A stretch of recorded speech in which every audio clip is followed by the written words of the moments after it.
All right, welcome back. We are now 1 week later after Tszyu got a unanimous decision victory in the States over a Terrell Gausha on Showtime. It wasn't championship boxing. There was no title on the line, but Showtime, I forgot what they called it. Showtime boxing. Thanks for watching. Take a time out, like the video, subscribe. Got my colleague Big J on the line, and we're going to talk about what happened last week.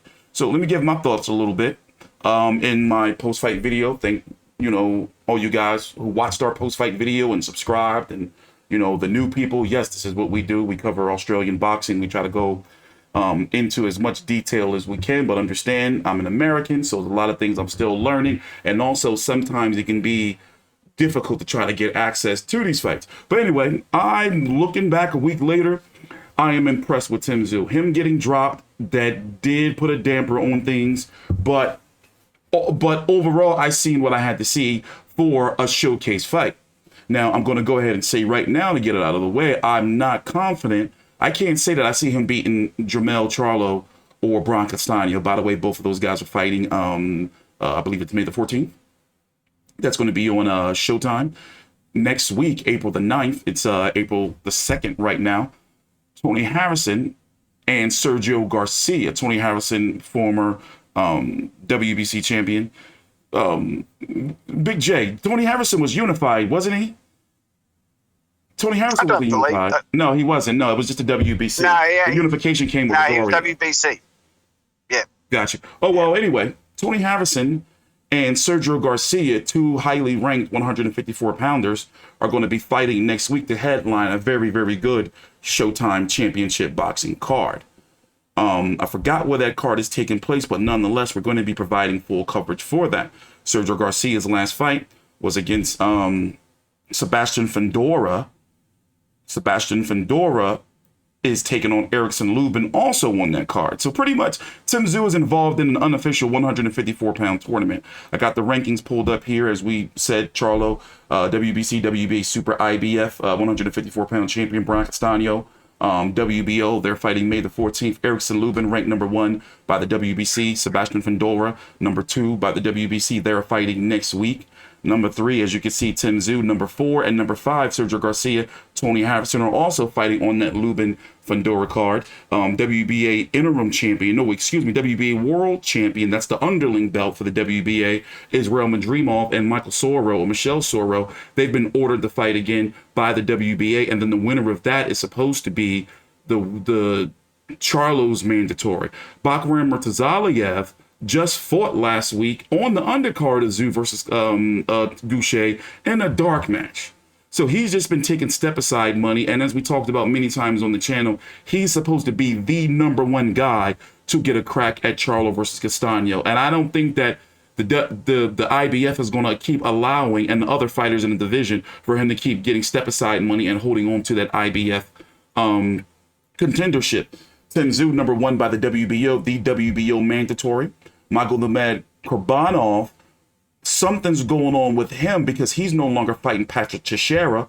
Patrick Teixeira is supposed to be fighting, get this, Glenn Tappian on Ryan Garcia's card next week. That fight hasn't been approved yet. So we're still trying to figure out what's going on with Kurbanov because he was supposed to fight Teixeira. Likely something to do with the war.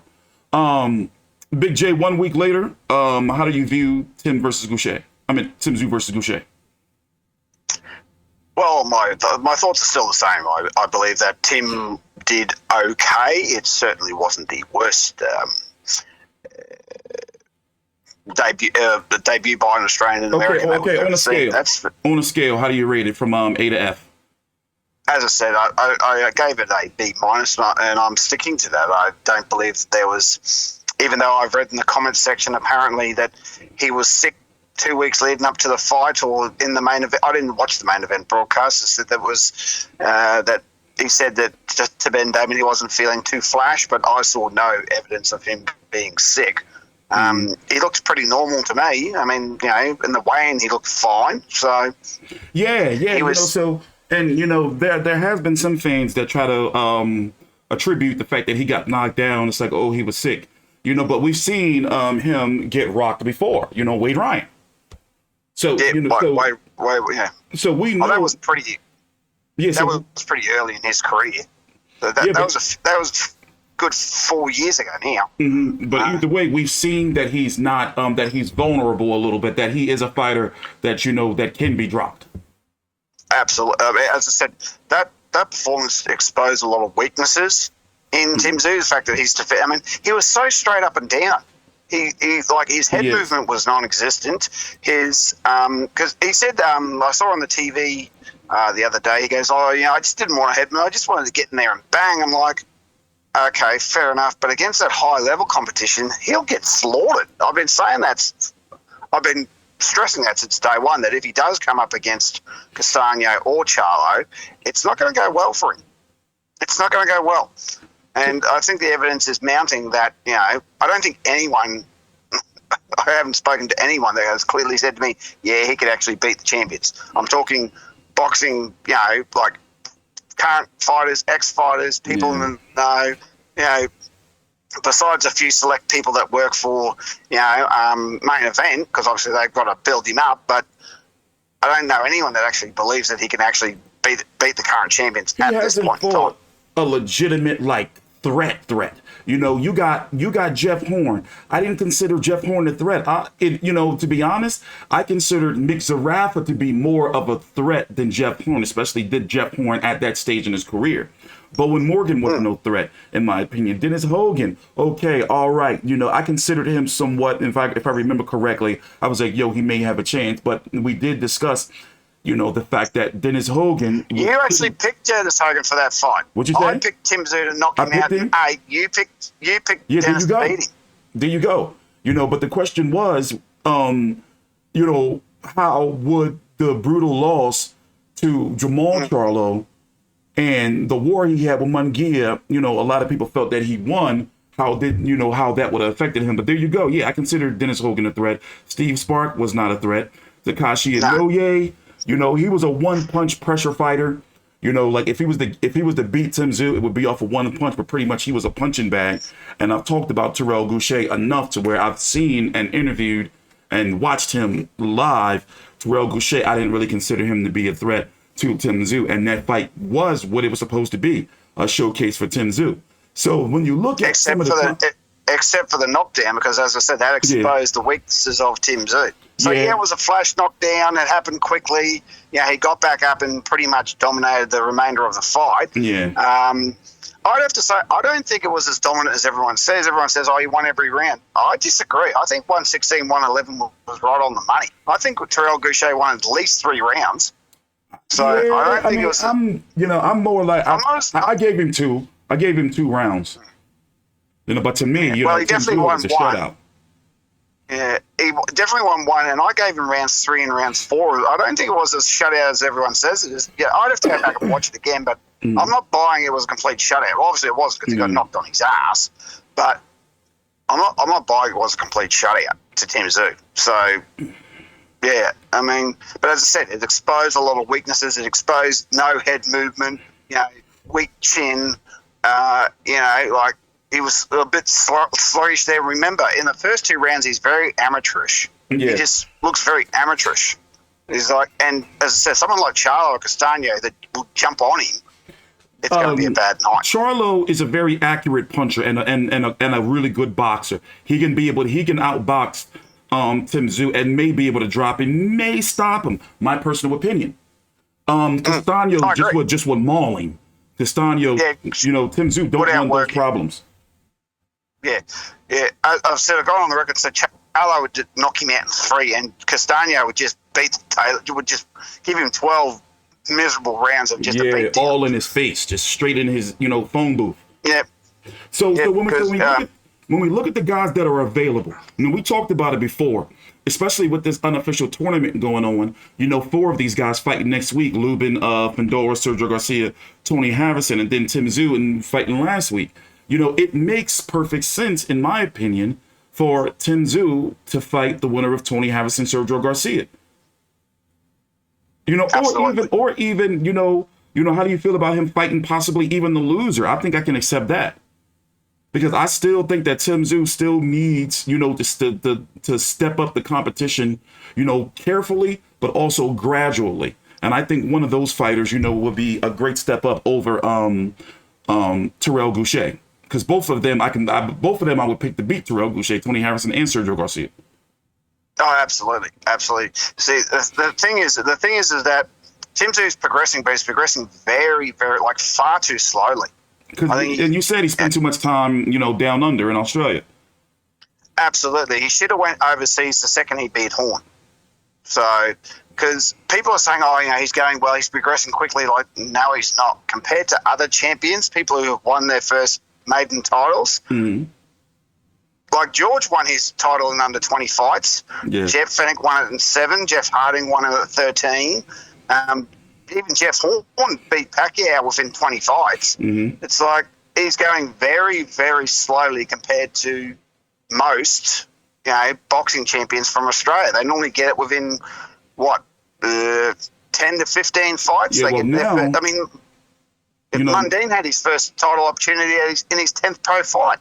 What's taking Tim Tszyu so long? Yeah, well, now we talked about it. He's in the deep end because when we look at his next fight after Terrell Goucher, I think it's pretty safe to say it's not going to be a title shot. Once again, Charlo Castano are fighting May the 14th, and then the first in line is Bakram Murtazaliev. They've been paying this guy, so PBC, so much step-aside money, and he has to get his shot. So we can assume that if Charlo Castano is in May, that sometime, September, October, November, maybe even December, basically the next fight for the winner of Charlo Castano, unless they try to pull off a third fight. But to be honest, I don't think they'll be able to do it.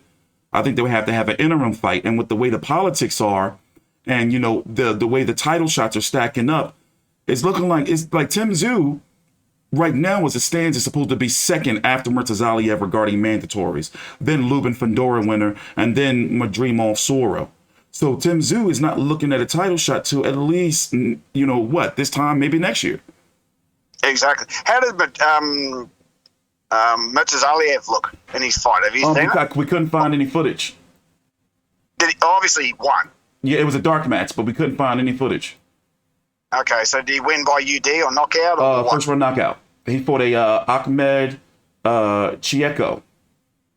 A first round knockout. Oh God, 18. It was no type of challenge. It was straight went in there and took care of business.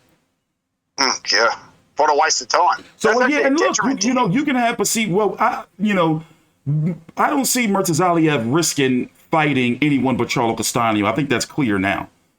Because we've been talking about why him and Tim Tszyu won't fight, but I think that he's going to keep milking and holding on until he gets a shot at all of the titles. But in the meantime, Tim Tszyu has to fight somebody. Now, all 4 of those guys, 2 of those guys are going to lose next week. Between Lubin, Fedora, Sergio Garcia, Tony Harrison. I would be fine with him fighting the winner of either of those, or the loser, to be honest. Yeah, that's true. So he should be fighting the winner of one of those. It should be the winner. It should be the winner because he's ranked number 3. He's ranked higher than those guys. Correct.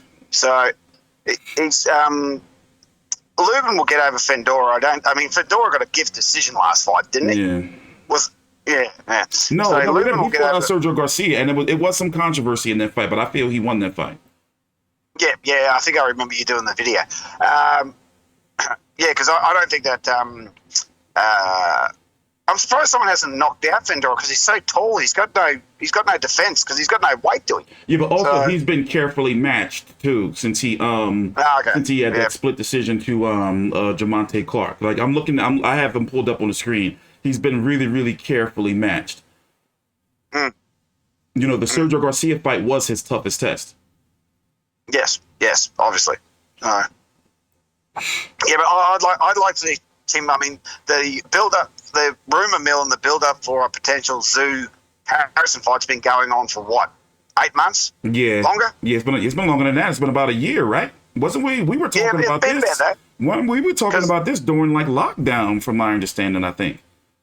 Yeah, I think because there was heavy rumors that he was going to sign and come over to Australia, and he was supposed to fight.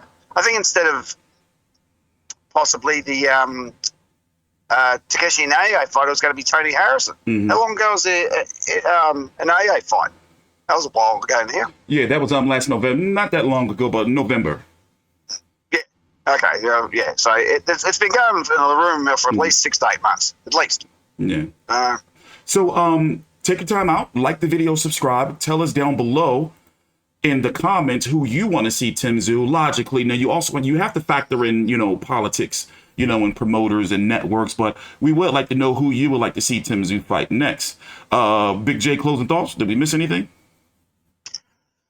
No, I don't think we did. I mean, there's a lot of hoo-ha going on with Patrick Tszyu at the moment, but we'll leave that alone. Yeah, I'm still researching that. I didn't just find that out until, maybe about 2-3 o'clock this morning. Yeah, I mean, I saw that a day or two ago, and I was reading on Twitter, and people were just furious. I said, what did this Chad guy do? Did he did he do something bad? He's taking some brutal beatings. He's one of those fighters he should not be fighting. He shouldn't be fighting. Yeah, I read that. He's had some very, very bad knockdowns. Yeah. Very bad knockouts. Yeah. So, I read that. That's why people are outraged.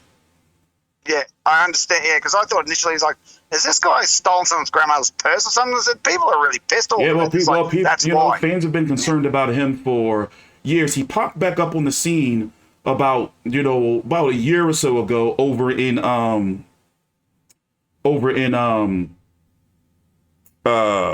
Dubai, and people were pissed about that. Like, this guy's really trying to make a comeback. When he has no business being in the ring in the first place. Yeah, pretty much. And people are even pissed off at Golden Boy because, Golden Boy promotes Teixeira, and it's like, yo, you're a big-time promoter putting this guy out here. I have Tapia's record pulled up, and go look it up, ladies and gentlemen, when you get a chance, because he really he's got some brutal losses. 24-5 with 16 KOs. 4 straight losses between 2015 and 2017. 3 of those were brutal stoppages and knockouts. He's been beaten pretty bad. And then he returned. He was knocked out by Gabriel Rosado October 2017. And then that was his last fight. He pretty much retired until September of last year, 2021, and he came back in Dubai against pretty much a journeyman. And now he's fighting. He's being rumored to fight a former world champion in Patrick Teixeira, who's got some skills. He will just beat the taillights out of him. He's a high volume pressure fighter. Yeah, that's he's the type of fighter that even if he may not knock you out, you're going to take a lot of damage from him, kind of like Castano. Yeah, that's you're going to be taking a lot of punches to the head. That's. So what we will be doing. I'm sorry. Go ahead. Sorry. I really feel that Tim needs to fight the winner of Harrison Garcia. Yeah. I think that's the next logical step. Yeah. Because obviously he's not worried about anyone in the WBO. Because otherwise he'd be fighting him. It's like, is he trying to make himself? Is the plan trying to make himself a mandatory at the WBC at the same time to cement his spot? That's a good question. I just thought of that. I literally just thought of that just then. I thought, well, hang on, he's not going to fight Bakram Murtazaliev because that would have happened by now. Yeah, that's so obviously Bakram Murtazaliev is very well protecting his shot. So the WBC has not got their ducks in a row, right? They've got Lubin fighting Fendora for Lord knows what reason. Lubin should have been mandatory, and I remember Lubin should have already been the mandatory 2 fights ago. Yeah. So we've already established that. So now that he's associated with PBC, we're thinking, well, hang on, are they going to slot him in there, get him a fight against Lubin, which would be an entertaining fight, which honestly I think Lubin would get him at this stage. So is he trying to get... You reckon Tszyu could beat Lubin? No. What I'm saying is, I don't think that Lubin, if he beats Fendora, I think that they're going to keep these guys with their mandatory shots in his lineup. I don't think these guys are going to risk their mandatory statuses. Yeah, exactly. I mean, that's the problem. Once you get up to mandatory status, until you get your title shot, you've really got nowhere to go. Yeah.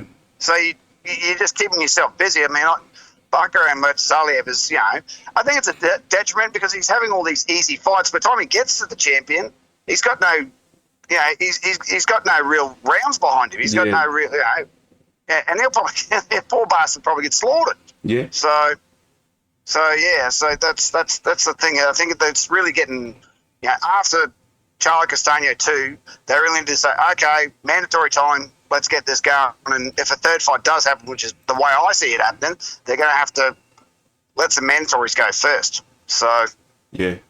Unless Charlo wins, then he drops the belt and pisses off to 160, which has been, how long has that been rumored for? Like a year? That's been going, yeah. It's the way things, has been rumored is that Jamal is going to make the move to 168, which makes room. Okay, so it's supposed to be Spence moving to 154 to take Jermell Charlo's place, Jermell Charlo moving to 160 to take Jamal's place, and Jamal moving to 168.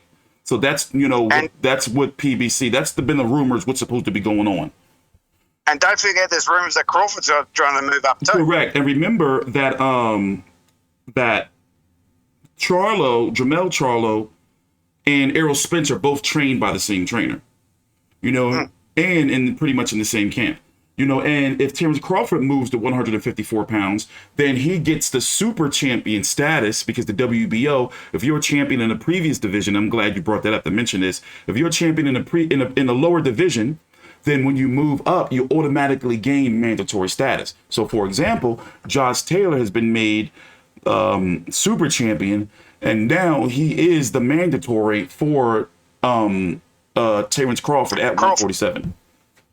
That would be a good fight. I'd like to see that, but I don't agree with that from the WBO. So hang on a second, you've at least got to fight the number one contender. You can't just you can just leapfrog. Yeah, and that's crazy. Yeah, that's a little shady right there. That can bring in that can bring some real problems. That is because that would mean that Crawford would fight Tszyu. Yeah, correct. And that would be and we all know how that fight's going to go. Yeah, yeah. But remember, next week we're going to be here covering the card. We're going to be covering both of those actually. Both of those fights. Erickson Lubin and Sebastian Fundora and Tony Harrison versus Sergio Garcia. And I'm pretty sure that Showtime is likely going to give Tszyu a segment, to talk about what he wants next. And I'm pretty sure, my gut is telling me that that's what they're building for. Tszyu may have a 3 multi-fight deal. That's what I think. Yeah, that's always because the case. Stephen Espinosa, the head of Showtime Sports, you can tell he really likes Tszyu. He's really interested in having him on the network. Oh, obviously, because he's got the name, he's got the he's got the legacy of his father, and he's an extremely nice bloke. I mean, who doesn't like Tszyu? Yeah, he carries himself well. He's professional. He doesn't act like a dickhead. So a few minor things here and there, but by that, he's a really good kid. Yeah, you wouldn't want him to have him on this show. Final question: what's the broadcast information? Do you have any broadcast information for next week's card? Main Event doesn't give that stuff out anyway. You'd be hard pressed to. They don't give out their numbers. I asked Ben. I'm talking about broadcast information for Lubin Fundora. Like, is that card being televised over there? I don't know. If it would be on KO Sports and Fox Sports Sunday morning. You would imagine they would pick it up, though, right? I think we probably would. It would be on Fox Sports and KO, but I'll have to look. I should have researched that before we done the video. My bad. Here, let me check now. Let me go a quick, Google search real quick. Do a quick Google search. I don't know. I don't. I think I doubt it. But we'll see. It says nothing yet. I don't see anything that says, but if it is, they're probably going to announce it this week, or maybe Ben Damon and tweet something out. They would, considering that there's no Australian, they probably won't. But they've been known to do like other fights of that nature and that caliber. And if Tim Tszyu's involved in some way, shape, or form, they probably will. Yeah, exactly. But we'll have to wait. Yeah. So now Lubin's going to get over Fundora. Is that going to be an easy fight? I think you get him over. I think it'll be. I think it's going to go to distance. But one thing, and you talked about it too, is how Fundora's frame is really big. And I don't remember what fight it was, but he was eating a lot of body shots. And that's where and Lubin actually stopped Jason Rosario with a body shot. That's right. I mean, I don't know why people just don't crush that kid's ribs. Yeah, with his tall frame, he doesn't, protect that body good enough. And he's still very, very young, 24 years old. Yeah, well, so this may be the type of loss that Lubin's going to take to, to help him be a better fighter going forward. But yes, I do have Lubin winning. And Sergio Garcia, Tony Harrison, that right there was a toss-up.